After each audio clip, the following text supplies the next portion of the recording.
Hey everyone, welcome to Remnant Radio. My name is Joshua Lewis. Today I have Ken Fish with me in studio, and we are going to be discussing anti-Scientism. It's going to be an interesting conversation. Before we introduce the conversation today, I want to let you know about who Remnant Radio and what we're all about. Remnant Radio is a theology broadcast. We stream Monday, Tuesday, and Wednesdays from 4 p.m. to 5 p.m. Central Standard Time. We discuss theology, history, and the gifts of the Spirit every single week, but we invite people from different churches and denominations on our channel to discuss these issues. So we suspend our presupposition. We're trying to get you outside of your theological echo chamber and learn from our Christian brothers and sisters who might be in a different theological space than you.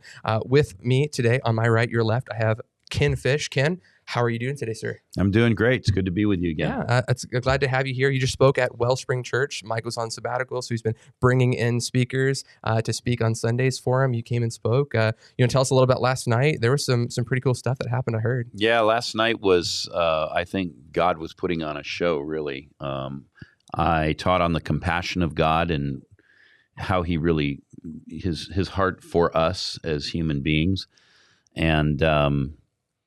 And then the Spirit of God started moving.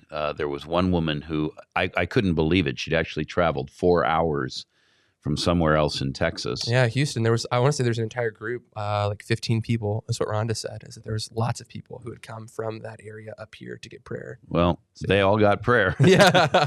And anyway, that lady, I had the weirdest word. I'd never had a word like this, but I said that there's somebody who has, I believe it's soft bones. And it turned out she did, which, again, I couldn't have made that word up because I never even heard of that condition.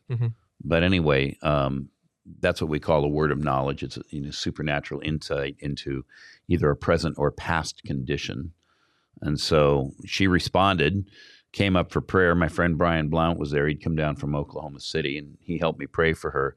After a while, I had to get on to other people, and Brian kept praying for her, and eventually she fell on the floor under the Spirit's power. And to be clear, she wasn't pushed down. She was just overcome with that level of divine power that was moving on her. And at the end of the night, she gave a testimony and said that all the pain in her body had left, and her bones were not soft anymore, which I'm not sure how you measure that, but anyway, she was satisfied that the result was good. That was quite clear. And Rhonda said that she had a problem with mobility and walking and stuff like that. And then, again, seemingly, as far as you could tell, she came up with a walking stick. Oh, I see. A medical cane, really, not some kind of walking assistance. stick. And when she went and sat down, she wasn't using it. So Brian took the cane and kind of set it next to her. I mean, it's her, whatever she's going to do with it now. Yeah. It reminds me actually. In the dumpster. She's like, wait a second. Well, there is that actually, because, it reminds me of when years ago, many years ago now, when I was in a corporate job working for a Fortune 500 company in downtown Los Angeles, California. And I didn't do this all the time, but from time to time I would take a longer lunch and I would go visit a few of, the religious sites around downtown LA. And people may not think of that as a thing, but there are religious sites around downtown LA. Sure. One of them, of course, is the Azusa Street Mission, which back in those years, there were still buildings there that were from that period. But now those are all gone. They've been cleaned out and they've done some redevelopment. But another one is the church built by Amy Semple McPherson, founder of the Foursquare denomination, on the edge of Echo Park. And it's very close to downtown LA, so you could drive over, take a taxi, or... Did she come in after Azusa? Yeah, she's after Azusa. Azusa is 1906 to 1909. And I'm familiar with Azusa's history, but I wasn't sure when Amy came on the scene and when 20s. She planted a church. Okay. Yeah, she came on in the 20s, and she died in, if I remember correctly, 44. Okay. So anyway, but she had a very powerful healing ministry. So in those years, on more than one occasion, I went over to Angelus Temple, which is still there. You can still go into it. It's a 5-story church, and they've reconfigured it now. But at its peak, it would seat more than 5,000 people, about 1,000 people per level. And it was built, I think, without any elevators. But what I distinctly remember is that there are staircases on either side, and you can go up the staircases from level to level.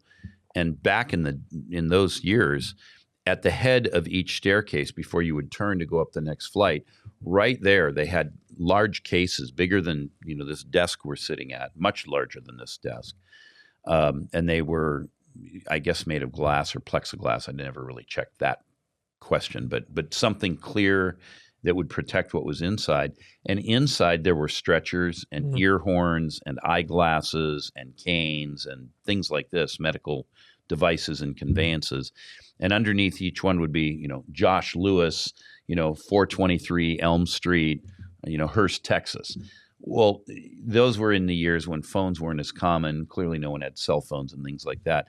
But what they were effectively saying is if you want to check out the veracity of this healing, just drive over to this guy's house and knock on his door and ask him about it. And so they had all this stuff on exhibit. And I called them trophy cases. Yeah. Well, after some period of time, somebody somewhere decided that this wasn't a good thing to do, because I went back one day and it was all gone. And so I found the janitor. The proper church term is sexton, if you please.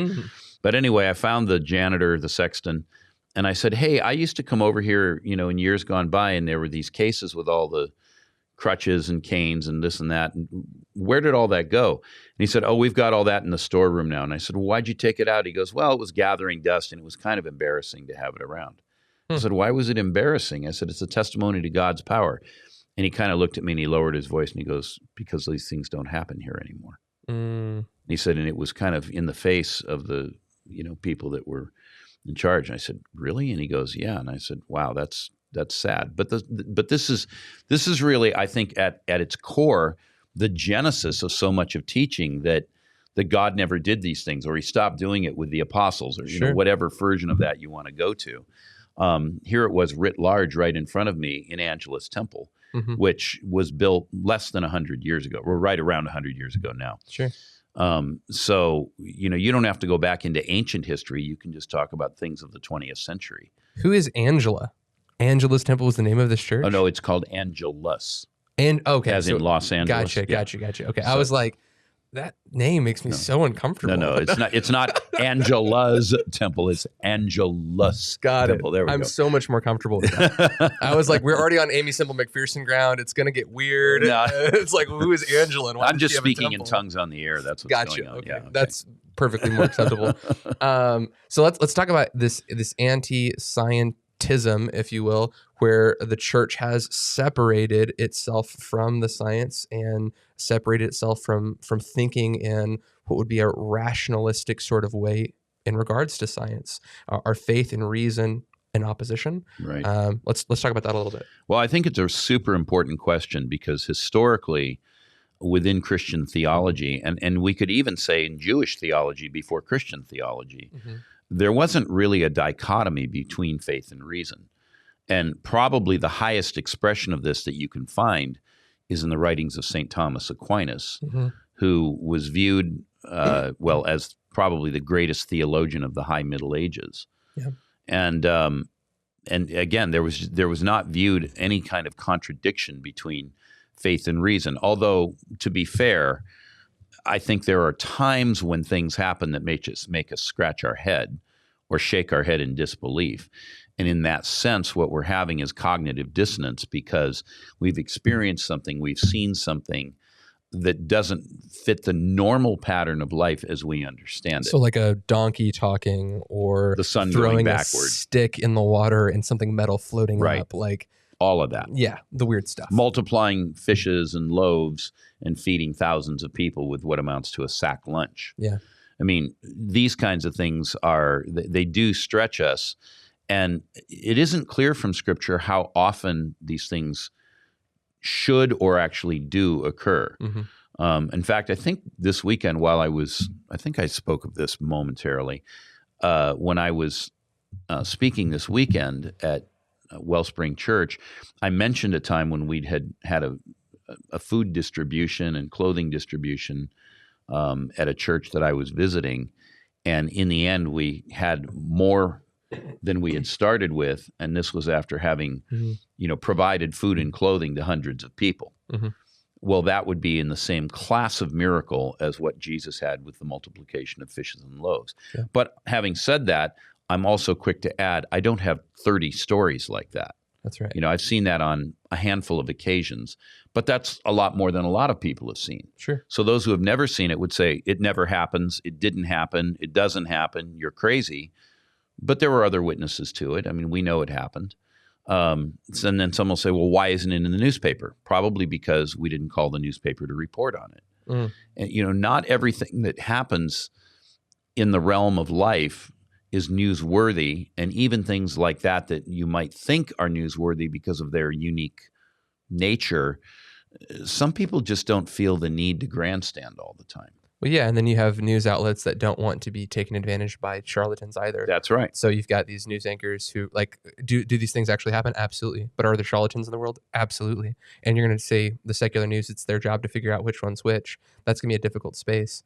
Maybe you can answer this question for me, because we're touching on two different things, which one is rationalism and one is naturalism. Right. Can you give us, because naturalism is antithetical to the Christian worldview, but rationalism isn't necessarily. Can you give us the difference between those two things? Well, rationalism is, the life of the mind and learning to think what we might say logically. And in the Western tradition, which is very different, by the way, from Eastern thought, we tend to function through deductive reasoning. And so we draw our conclusions based on, first premises and incoming data. And I don't think these things need to be mutually exclusive. Naturalism, on the other hand, says there is no such thing as the supernatural. Everything has a natural explanation to it. And I think there are some things that don't actually have a good rational explanation to them. Many of which we don't have. Right. Yeah, if you talk to any scientist, you're like, "Hey, I'm a naturalist." You can ask them about the Big Bang. You can ask them, there's tons of areas where quantum physics, string theory. There's so many areas where they'll go, "Yeah, put a whiteboard, representing the universe, and put a dot on it. That's what we know." That's right. Like there's so much we don't know that at this point in time, naturalism can't account for. That's not to say that their knowledge of a dot won't grow into maybe that of a slightly larger dot by the end of days. But it's not to say that there's just so much they can't account for. That's right. And the Christian at best can speculate. The Christian at best can say, "Hey, God knows," but it's not having the answers for these things doesn't necessarily determine what is truth, right? So truth is suspending from us. It's universal. It's extending as an attribute that is rooted in who God is. That's Whereas the naturalist can only detect things with their hands and eyes and those kinds of things. We have a presupposition that truth extends beyond us. And even though we might not be able to discover that truth, it doesn't mean that truth was never there. That's correct. And naturalism, back to something you said just a moment ago, naturalism relies very heavily on the input of our senses. Yeah. And it says if I can't measure it or I can't somehow control it, make it do what I want it to do on demand and observe it with, eyes, smell, hearing, whatever it might be, sense of touch, then it doesn't exist at all. And I think if we were to take that to its logical conclusion, let's just go to the field of quantum mechanics for a moment. Sure. Well, why not? Why not? I mean, it's a really good example because the fact is, when you take something, even as large as this Bible, which is in the scheme of things not that large. I mean, that's offensive. It's my Bible, but that's okay. I'll take it. Okay, but if you take something like this, this Bible either exists here or it exists here. Right. Quantum mechanics suggests that for something like an electron moving at just under the speed of light, it can actually simultaneously exist in two places. So what's true in the small world, the very small, like the really small world, the nano world, may not be true at the macro level. How does that even work? Well, that's part of the what puzzles people about quantum mechanics. But what we learn is that out of quantum mechanics is that in fact electrons can have those two states of nature simultaneously, whereas a larger item like this, that generally doesn't happen. And so you would say, based on observation, well, something can either be here or it can be here, and therefore it's impossible for something to be two places at once. And yet in the realm of quantum mechanics, it can be. So if I'm a naturalist, I would discard the entire field of quantum mechanics because it deals with something that I can't observe with my eye. We're dealing with something that's so small, it literally can't be observed, except we can create instruments that can measure it. And because we have those instruments, now we've extended our ability to perceive. And so what that suggests is that there are things that are beyond we would say our natural knowledge or our inherent ability to observe. And this is why we create instruments. This is why we create tools. And I think those tools on the rational side of things give us an access point. But there is also this thing of revelation where God makes things known to us. There are things that can only be answered out of the Bible that science can't answer. That's right. So when we talk about naturalism, I want to know where it comes from, because in the grand scheme of things, we talked about this just a moment ago, it's the new kid on the block, right? Right. Throughout time, throughout history, as far as we know, cultures have believed in a supernatural worldview. That's right? So how, where did this come from? How has it affected Christianity? Let's talk about that worldview system, because so many of our audience, they'll go, okay, well, I'm not a naturalist, but we don't really realize how much naturalism has really affected the way that we live our lives, the way that we act.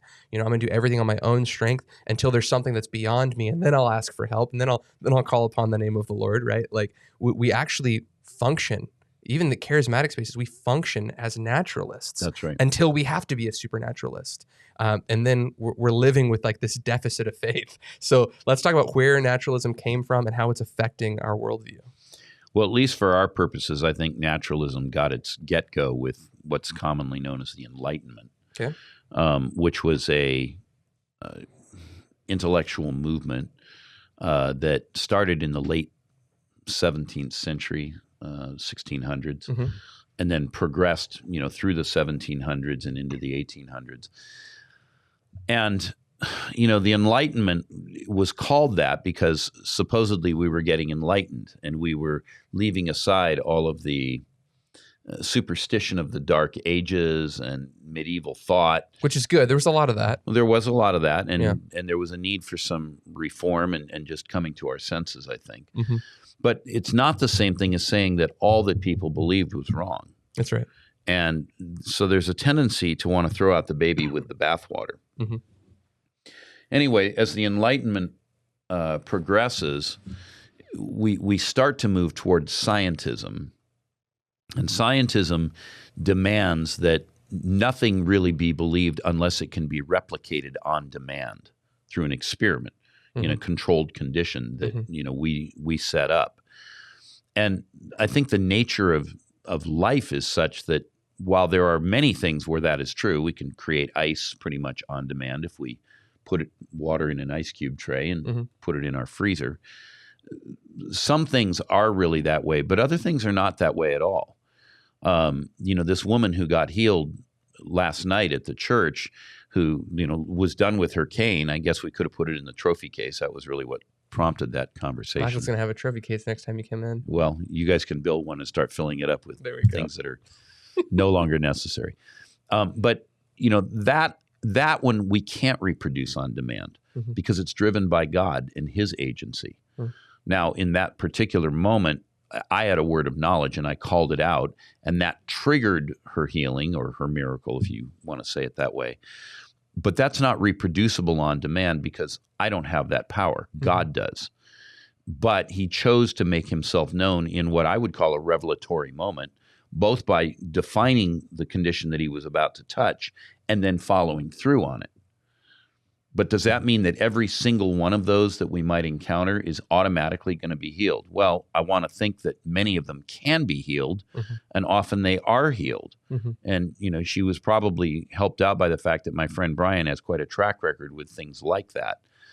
But I can't sit here and say absolutely every time somebody with soft bones comes in with a cane and we pray for them, they are going to be healed in that moment or within 30 minutes. I think she got prayer for 20 or 30 minutes before it was all done. Sure. I can't make that statement. And that's really where the divergence happens, because we are still dependent on God, and we have to be open to the possibility that there is a reality beyond what science would tell us. So in the Enlightenment, we have and this has helped a lot in the Protestant Reformation, because the goal of, like you said, the Enlightenment is to go back to the sources, right? And with the scientism that comes out of that, it's to go back to the sources. How do we test to see if this thing is true?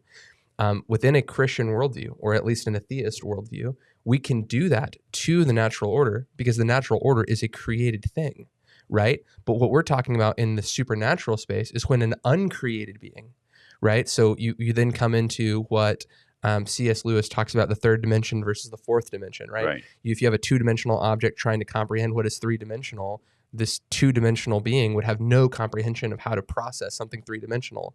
And thus a three-dimensional being would have no way of processing what a fourth dimension could possibly look like or experience, right? So if God is the creator, he is beyond our nature.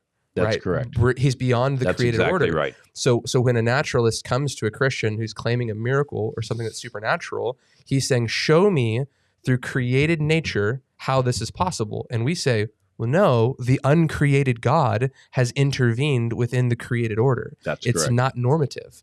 So what you're saying is that the naturalist worldview, the reason that rationalism and Christian faith can work together is because they're not mutually exclusive. But naturalism is mutually exclusive because it's claiming we want to go back to the source. And we're like, there's no way to study that source outside of the way he's revealed himself. Well, and naturalism by its nature is man-centric.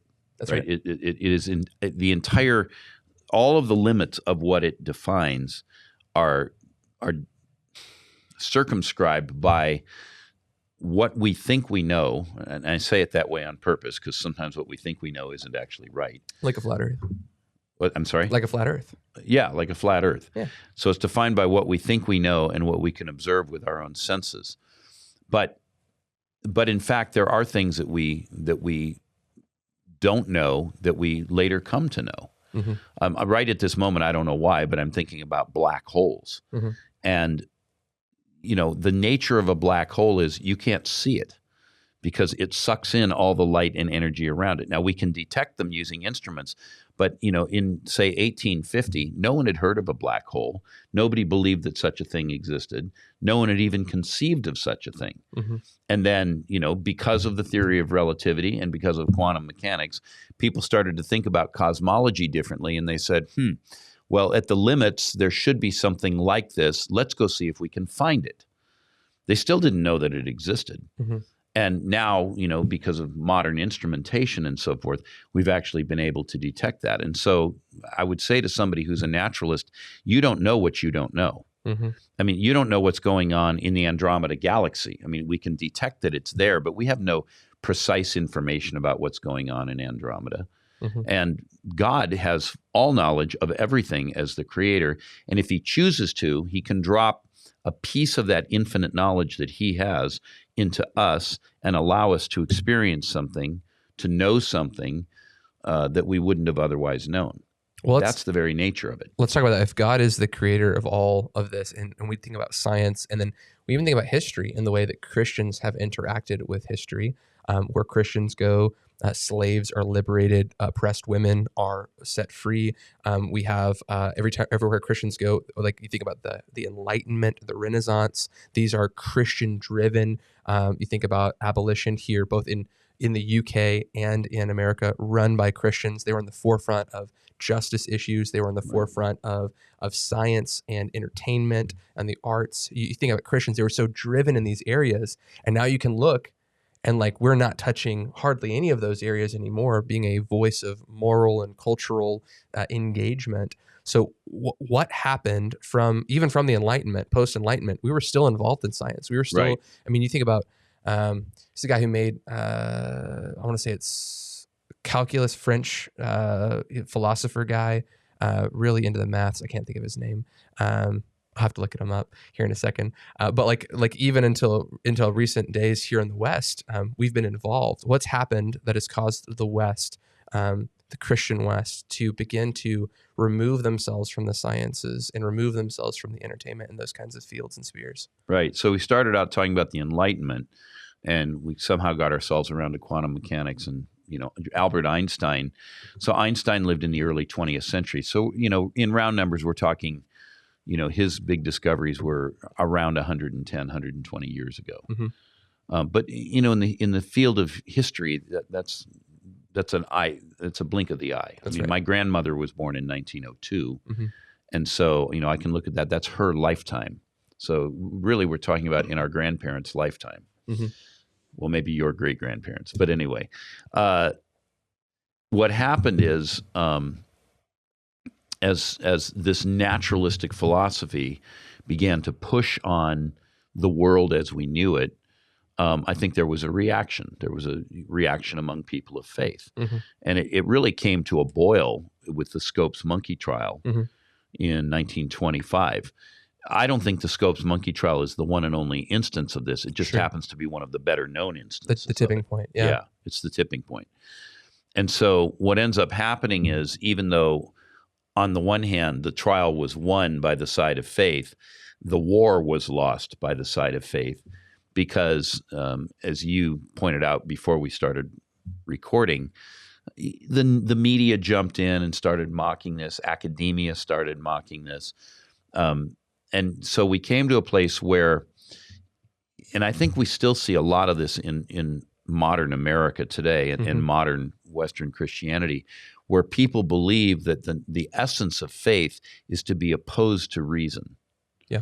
And I don't think that's the case. I think truth is unified. I think Thomas Aquinas stood for that. I think St. Augustine stood for that. Yeah. And although Einstein was not a Christian, he was a Jewish man, even Einstein said God does not play dice with the universe. And he did believe in a personal God. He just wasn't a Christian. And so I know for some of our viewers or listeners that statement alone might be problematic. But I mean, we can't discount the whole history of Jewish thought here. I mean, Christianity is built on the foundation of Judaism. So Einstein was a man who understood that what he was doing rationally and intellectually with quantum mechanics and higher mathematics and physics, that didn't necessarily contradict or negate the world of faith. And that's why he could be so confident that the world had some sort of predictability and an order to it. And he actually did what he did on the confidence that it was discoverable. And Isaac Newton, who was, Newtonian physics dominated before Einsteinian physics, Isaac Newton was a devout Christian. And everything that we understand about the basics of physics in terms of mass, momentum, and energy transport, angular velocity, I mean, all of these kinds of theories, all of that came out of Isaac Newton. And it was because he really believed that he was, and this is a term that you sometimes hear Christian philosophers use, he was thinking God's thoughts after him. He was understanding the mind of God as he was studying science. And as he studied creation through the tool of science, he actually had a deeper appreciation for who this God was whom he served. And, part of all of that breakdown is that in the 18th century, you started to have philosophers with names like Feuerbach and Schleiermacher, people like this, and they started to define religion in terms of the subjectivity of it. Are you having an experience of transcendence? Is it emotional? Does it make you feel good? Do you get the chills? And so with that, we get a separation that precedes even the Scopes monkey trial. And I think a lot of where we are today is people are caught in the subjective side of religious experience, but they've lost touch with the objective side of life.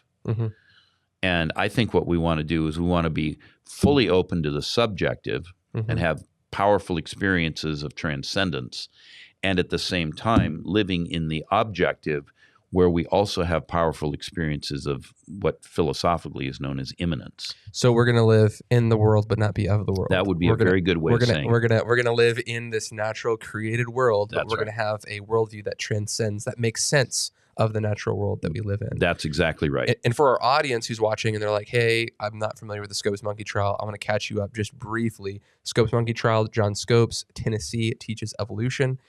Turns out the board there, the school board, did not like this, takes him to court.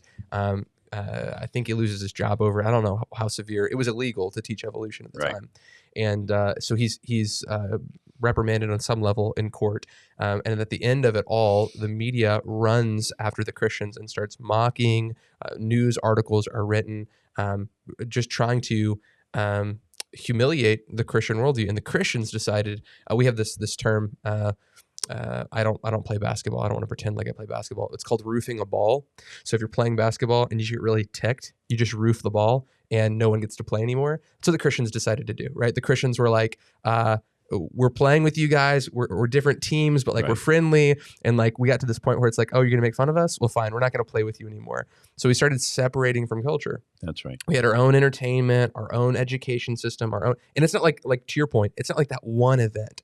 This is a cascading effect, moment after moment. This is compounding. This is just one of the bigger straws that begin to weaken the back of this camel, if you will, the proverbial camel. And so the Christians are now separating themselves from culture. And now we have this group that says, when people are looking at Christians, it's hard to distinguish from a secular worldview between a Christian and any kind of other cult group, because we have our own insular entertainment, we have our own insular music, we have our own insular education system. And right now, with the way things are going, we did that prophecy review, 2020 prophecies that we're reviewing. You were on with us. On that, yeah. And then after that, we've done reviews where people are just like, they're holding their hands over their eyes and going, no, Trump's still president. And there's just like, what are you talking about? Right. And non-Christians look into that space and go, how is it even possible that you guys are looking at data and facts and are blindly ignoring what is actually happening in the world? That's right. And what we're trying to help identify is that, and this is a worldview issue, that Christians, by not being in the world, like we're commanded to be in the world, we're trying to live outside of that in the supernaturalist space, removing ourselves from reality. It's affected our witness in the world, I think, pretty dramatically. Yeah, I think that's right. A friend of mine said to me recently that she is concerned that her children may never return to the faith because of what's transpired in the 2020 election. Yeah. I mean, she may be overreacting or maybe not. She tends to be a pretty level-headed individual. Mm-hmm. She's a devout believer. But she's a very rational person with a very, I would say, a very intellectually laden job. Mm-hmm. She's never wandered from the faith, notwithstanding all of that. Mm-hmm. But some of the things, the behaviors that her kids have seen, she said, we may have lost a whole generation. Yeah. And so, I mean, it is concerning. And on the one hand, I want to be sympathetic to Christians who leave open the possibility that God can intervene and alter history. I just want to also say right behind that, he didn't in this case. Yeah. And so let's move on. Yeah. No, and I'm with you. I've got no reason. I mean, we just talked about axe heads floating, the sun standing still, donkeys talking. I mean, we mentioned some really weird stuff that we see in Scripture. I mean, the witch of Endor calls up Samuel from the ground. I mean, things get spooky in the Bible, right? So we've got no reason to believe that in a moment God can't turn things around. No issue thinking that or believing that, or even that that's a possibility. But to go from where we're at right now and to assume on what I would just say is the council of people that are just unverifiable, right? Like we're taking the words of these individuals who've gotten it wrong over and over and over again. And the only way they seem to keep their audience is by doubling down on more scandalous prophetic words that couldn't possibly be true.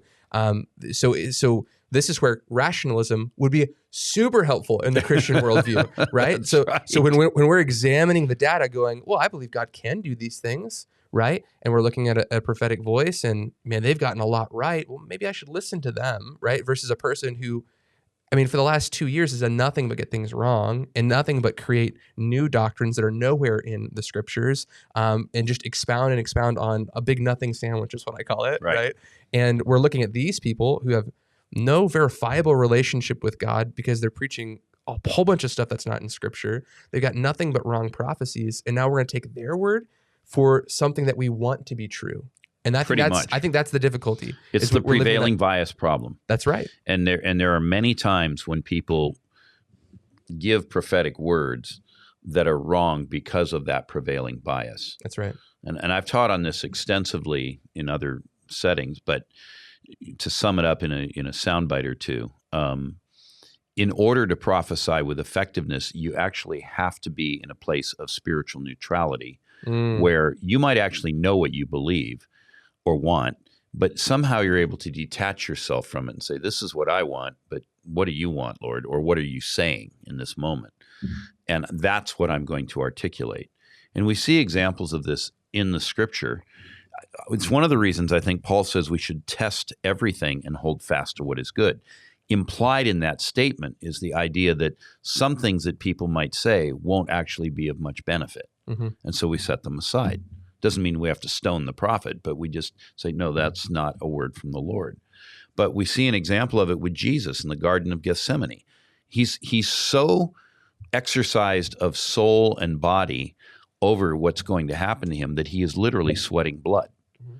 And he says, Father, if it is possible, let this cup pass from me. And as he continues praying, he says, and nevertheless, not my will, but thine be done. Not what I want, but what you want. So Jesus can articulate, I don't want to go to the cross. I don't want to be crucified. I don't want to be humiliated. I don't want to be cut off from, my relationship with you. I don't want any of that. But now that I've said that, I'm going to set it right there, fully aware of what it is. What do you want, Father? Oh, you want me to die? Okay, then I'll submit to the cross. That's the process. But when you're so invested in a point of view that you can't separate yourself from that, you lose actually the ability to be objective. That's right. And with that, you lose the ability to, in this case, to hear God clearly and to define reality prophetically. Yeah, and I've said before that most of the prophets that were prophesying into this election were Republicans. There are not many Democratic prophets. There's a few of them around. I know some, but they're not. They're way outnumbered by Republicans. And not only that, most of those Republicans are Southern Republicans. Again, there's a few of them around from northern states. I come from California, but most of them come from states like Texas and Florida and the Carolinas and so forth, Tennessee. And so there's a prevailing bias there that doesn't mean they can't prophesy accurately, but they have to take extra care to be sure that they do.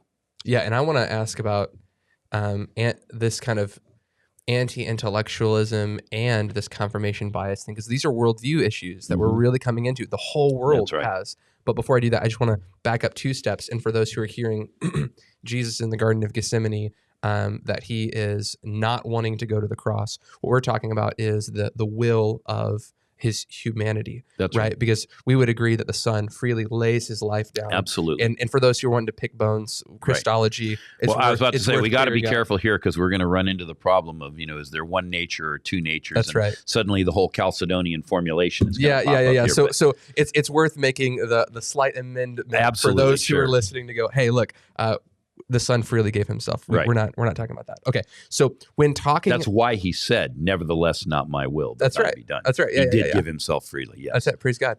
So when we're talking about so this kind of rationalistic, anti-intellectual, we have the Enlightenment, and then we have the Scopes monkey trial, and it's causing the Christians to then push into this bubble. But then there's this prevailing confirmation bias that has been pushed from, and we don't realize this, but in our social media, Facebook is only going to present us with views that are like ours, that we're likely to like, that's going to cause us to engage on the platform longer. So if you're conservative, Facebook is going to put those videos in front of you, those posts in front of you. If you're liberal, you're on YouTube, they're going to put those views in front of you, and those are going to affect our worldview. We're not going to engage with people who are different than us, and then we're going to begin to listen to news outlets that say things that we like.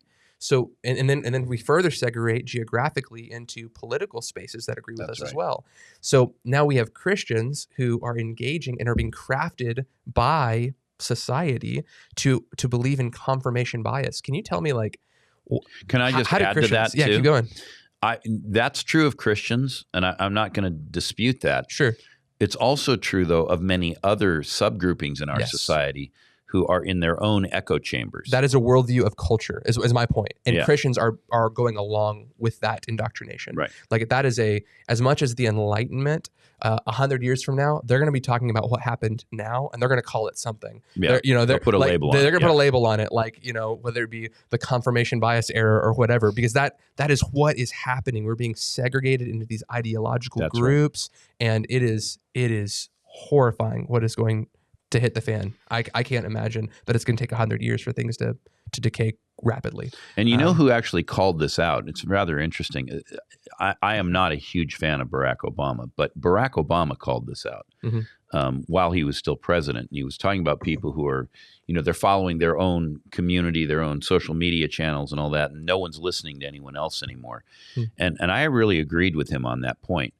I think part of the essence of a good education is to be able to listen to the other side and to, again, using reason and rationality, kind of weigh out what are they saying and sort through that and see if there are things there that may have some validity to them. And that was the initial purpose of like a liberal arts degree, right? It's to Right. liberate you from your professor's views, get all of the perspectives. That's right. Which is not necessarily what's happening right now, but the idea is that you get all of the positions presented to That's you, right. which is one of the reasons that we do Remnant Radio. I mean, our goal is to say, look, let's get everything on the table. Let's be rationalistic. Let's engage our mind and reason and really think about this and all of these various issues. It's just why we have so many people we disagree with on the show, because I think this is a lost Christian virtue. Mm-hmm. I think that the value right now and in the subculture of Christianity that I don't know is a fair representation of what Christian faith has been. Their view of a virtue is not challenging their faith with something, with a thought that might be contrary to their faith, right? So like there are entire groups of people who are like, I'm not deaf, right? I'm not deaf, right? And it's like, my dad's got cochlears. I apologize for people who are offended by that. Like they're saying, I'm not deaf, I'm not deaf, I'm not deaf. And they're rejecting reality, which says they're deaf. That's right. Right? And because they believe that if they acknowledge their sickness, it'll affect their faith. That's right. And it removes rationalism from the faith space. So we have this huge wrestle that we're going through right now. And I think that it's not historically a Christian virtue, thus not a Christian virtue whatsoever. But we're really wrestling with that in this season. So the way it came to a head, we've been kind of walking around the whole election process, and, there's still reverberations of all that, going on. Somebody told me this morning that I guess there's some new prophecy out that now Donald Trump is going to come back on the 20th of March. Oh, I hadn't heard that 5 days away. Yeah. So we'll see. But, yeah. But the thing that I started saying when a lot of this talk was going on is I said, do you understand that there is absolutely no mechanism for this within our constitutional system? The Constitution has nothing in it at all that contemplates any not just that it couldn't happen. I mean, of course, anything could happen, but sure. But rather, we don't have a system in our government based in the Constitution or in the federal code, for that matter, the U.S. Code. We have no mechanism for a president to be sworn into office only to be taken out of office because somebody who lost the election has now come in and claims the election. There is an impeachment process, but that's not what we're talking about here. Mm-hmm. And then there are coups. But if we're going to have a coup, as I've said numerous times and in multiple places, then you're killing the patient to save the patient. Mm-hmm. Because the nature of what we have as a democracy is that we don't do government by coup.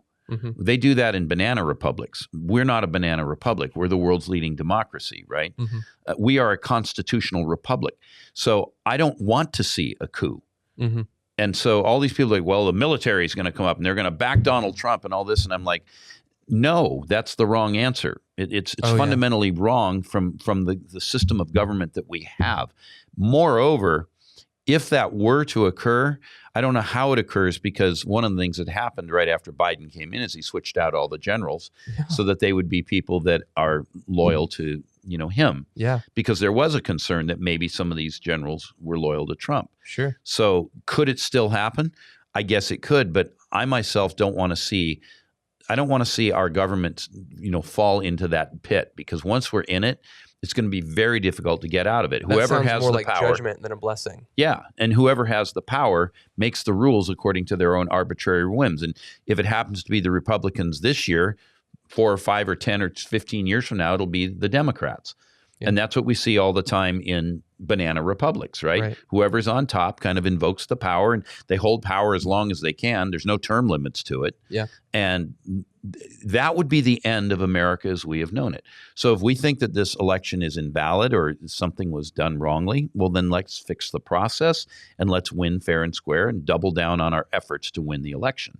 But we don't call up the army and overthrow the government. That's just right. the wrong answer. Because that answer, within a Christian worldview, causes the shedding of blood Yes. of our loved ones, our families, our friends. Like, yes. like why would we desire that like innocent lives be lost? I mean, the U.S. military are soldiers who've given their life for our country, Right. and you're going to have them murdering their own people. That's right. Right? Like that's crazy. And that's not what we do in America. No, and as Christian, and at least within a Christian worldview, because we're talking about America, the worldview of America, the founding fathers, the Constitution, like the republic that we have, these kinds of things we're talking about. But we're also talking about a Christian worldview where it says like we're supposed to honor those who've been placed in authority over us by God, right? Like Christians have got to get this in their system now and figure this out because we're gonna it was like 5 years ago, we were screaming to the top of our lungs that Antifa was this really bad organization of people who are trying to cause violence.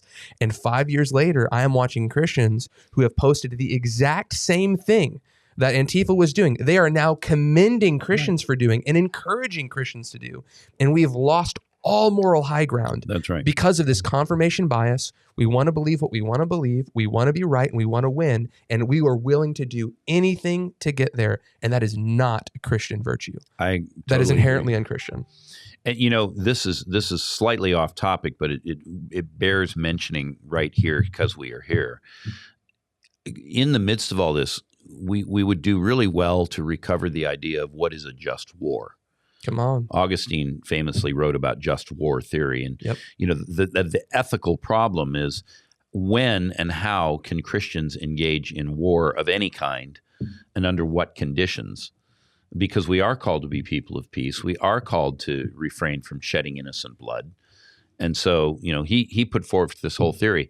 In all of this conversation, I have not heard a single person on the right or the left, among the intellectuals or among the prophets or anywhere else, I've heard no discussion of when is it actually okay to wage war. Mm-hmm. And I'm not going to try to lay all that out here, but I will simply say this. I don't think the conditions for just war are met in the present environment. Let's do that. Let's do another show on just war theory, because this is really, really important to me. Because I do think that the military has the opportunity to go to war. I think even when you're in a civil war and there are two different governments, Christians can pick sides. But what I'm seeing right now are Christians not being peacemakers. I'm seeing Christians not striving for unity and the bond of peace. What I'm seeing is Christians not only doubling down, but I see them doubling down in such a way to polarize their opponents. Like they're pushing on both ends, and what the media is segregating us with, we are allowing it and intensifying it and crystallizing it, where we should be humbling ourselves, loving our neighbor, trying to embrace them, trying to listen, trying to dialogue, trying to appeal to them about the Christian worldview. And I have seen, and it kind of breaks my heart. I've seen family members, I've seen Christian people I respected lose their prayer life, lose their commitment to the scriptures, lose their attendance to church, and begin to place politics as an idol in their life. And it is rampant in America. Yeah. And I don't hear Christian pastors talking about it. I don't hear people confronting this because it's an idol, and they're afraid if they touch this idol, people are going to lose their minds. It's interesting you're bringing this up. I won't name the person, but it's somebody that we've discussed, when we're not on camera. But could be 100 people. Well, I know. Yeah. But anyway, a well-known personality within the what is deemed the prophetic community in America said to me in the midst of all of this that the Lord had spoken, I'll say to them, even though it's bad grammar. Sure. Because I don't want to even give away the gender. Sure. The Lord had spoken to them, and in the midst of all this said, "Are you more focused on politics or on me?" And this individual just broke down crying and said, "Oh my gosh, I've completely lost my focus on you as I've become embroiled in all of this, partisan politics." And it's like a perennial risk for all of us, right? That we become so impassioned, so committed to a cause that somehow that begins to trump our allegiance to Jesus himself. That's right. And the ability to hear his voice and our desire to worship him and read his word and live a life that's worthy of the profession that we make. Yeah. And at that point, this individual essentially withdrew from that whole process and conversation, because it was a mild rebuke, but it was nevertheless a rebuke from the Lord. What are you doing? And I don't want people out there, Christians out there, to hear us and say, we don't want Christians involved in morality and in the legislations of abortion or some of the gender laws. Like, I am not saying Christians don't get involved in politics. Right. What I'm saying is check your heart and don't have an idol. Yep. Like, I think that's such a reasonable thing to request of Christians. Right. Like, I don't know. And I'm going to get messages like, how dare you say that we shouldn't get, like, even in saying this, I'm still going to get messages. The thing is like, we need to check our heart, not create idols, and begin to worship men rather than the creator. But we're in this space where certain political individuals can do no wrong, and we worship at there's literally statues of these folk, literally gold statues of these people. Okay. Like, maybe the cat's out of the bag, you know what I'm talking about, but like, let's get real, people. It's too far. Right. And I don't know. I am admittedly not as involved in politics as I should be. I will admit that I have probably been on the side of error and sin and not being involved in the justice system, in the political space, out of fear of practicing the idol that I see others in. So I'm probably, I'll call it sin, in that error to the extreme, that I've removed myself from it. But I'd rather be here than there. I'll tell you, out of the two errors, I'd rather be here preaching the gospel, having a life of prayer, being committed to scripture, studying up, and being more aware of what happened 2,000 years ago than what happened last week in a political system. I'd just rather be in that space. But since you've admitted it's sin, you can repent. I can repent. Yeah. So I do want to say something, though, that I think really needs to be said. In defense of those who are so ardent about their point of view, who are running in the prophetic company, conservative Christians in general, and I don't think this has really been said very much for quite a while, and it needs to be said in their defense, because in many ways I find myself aligned with those people. Sure. Maybe not fully. I mean, this conversation suggests that. But right. But nevertheless, in many ways, I'm sympathetic to them. And here's what I think needs to be said. I think for a lot of Christians, as they observe what's going on, part of what draws them into the political process is as they observe some of the legislation that's coming forth, some of the statements that are being made in media, and so forth. I'll just say collectively, the public square. As they look at it, if they think biblically, if they understand what this really says, they can't escape the conclusion that a great deal of what's going on is immoral. And we're not supposed to use that word anymore. It's a value judgment. But it is, in fact, immoral. It is contrary to the ways of God, and we are advocating high and low, left and right, for things that are actually out of bounds if we're going to live in a manner that is pleasing to the Lord. Oh, yeah. And so for a lot of Christians, they're looking at this and they're saying, we have a calling to order our society according to the ways and precepts of the Lord. And I get it. Sometimes there's differences of opinion here and there. But I would say there was something of a consensus of what that approximately meant through much of American history. And I might even go further back into European history in many quarters, because Europe was, quote unquote, Christendom. And now, as we live in this time, with all of the new morality, with all of the new legislation, the things that are being put forth, Christians are viscerally reacting to that because it is, in fact, wrong. And I know it's a value judgment, but based on the Word of God, these things are wrong. And I think Christians need to be given a bit of slack for their, what do I want to call it, righteous indignation over these things that are going on in our world. And I will agree with you that a lot of these guys in the prophetic space that I strongly disagree with theologically, that I strongly disagree with in practition, I would say that my worldview is much closer to theirs than the far left. You right? just don't like the package it comes in. I just don't like the package it comes in. Yeah. I think what happens is the views that we have are actually the same, but the means by which you want to get there are very, very different, right? Like when we look at the way government should be run, the way that Right. we look at morality, we have so much in common, right? And I can lock arms with them on those issues, but where I can't lock arms is the means by which we're going to accomplish that end, right?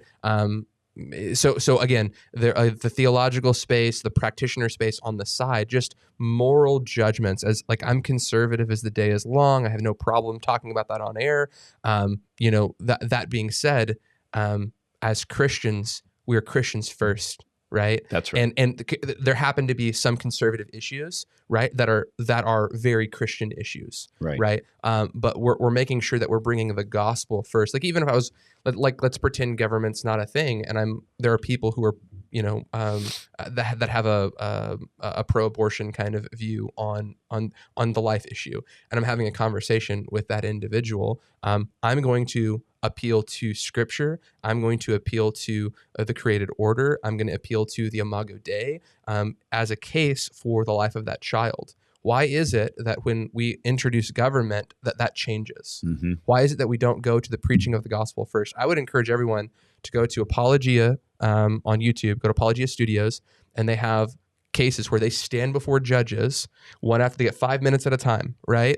And they have a line of preachers that stand before judges and preach the gospel to them, that you stand condemned before a holy God because you've endorsed this unjust this unjust decree, and one after the other come in and preach in front of these judges. And they come up after him and go like, hey, I can't do this, and I can't. He's like, dude, Colorado can legalize marijuana and flip the bird to the national government. Why can't you? Right. Well, on this issue, like, this is what your people want. Like, and he's pushing them. And I'm telling you, Arizona is going to be the first pro-life state that just rebels against federal legislation. You go check it out. See what they're doing. It is insane. The movements. I was on the phone with Jeff, who leads that ministry, and he's like, yeah, man.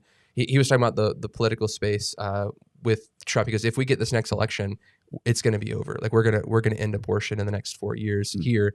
So maybe that has been backdated, but I'm telling you, they're working at it. They're committed to it. But I'm expectant for people like that to win because they're doing it the right way. Yeah. Same message, but delivering it the right way.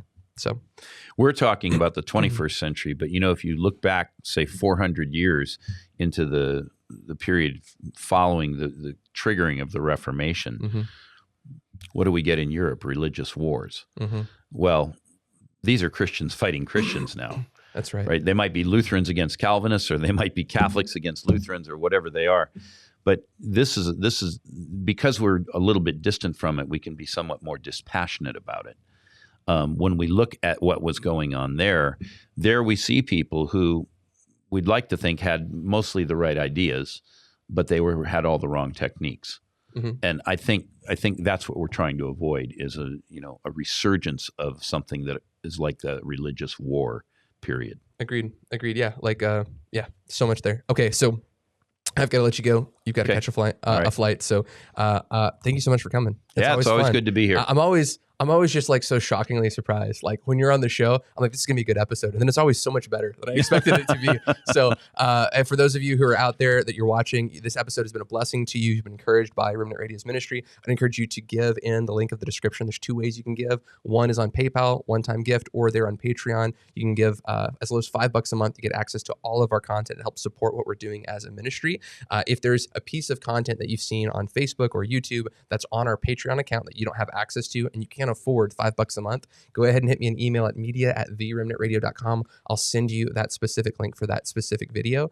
We don't want there to be a paywall preventing you from getting good content that's going to edify you and your local community. However, we are trying to keep the lights on, and it's not free. So make sure if you have it within your heart to give, please do so.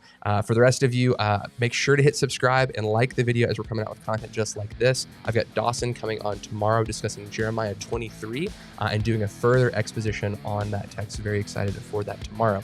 So you guys stay tuned, and we'll see you then. Blessings. Hey guys, I hope you enjoyed that episode of Remnant Radio. If you like this video, we actually put together a playlist that has a whole bunch of content just like what is in this video. So I hope you enjoy, and if you got a little bit of extra spare time, maybe check out some of those other videos.